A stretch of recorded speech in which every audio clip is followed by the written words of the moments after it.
ಈ ಒಂದು ಜಾತ್ರಾ ಮಹೋತ್ಸವದಲ್ಲಿ ಆಚರಣೆಯಲ್ಲಿ ಭಾಗವಹಿಸ್ತೀವಿ.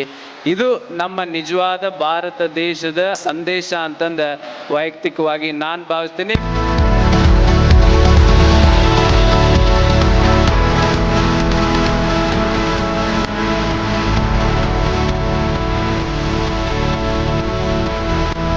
ನಾವು ಒಂದು ಹೊಂದೋಗಿತ್ತ ಭಗವದ್ಗೀತೆ ಒಂದ ಓದ್ಕೊಂಡ್ಬಿಟ್ಟು ಹೆಚ್ಚಿನ ಗೀತೆ ಓದ್ಕೊಂಡಿಲ್ಲ.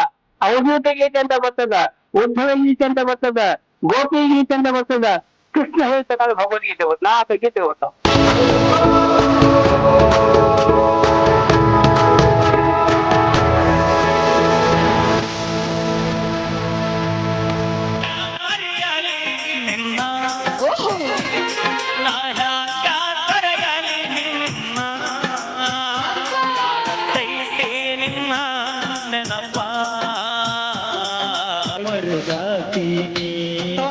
ಇಂತ ಮಾಡೋದ್ರ ಮಾಡಿದ್ಯಾಕ ನನ್ನ ಪ್ರೀತಿ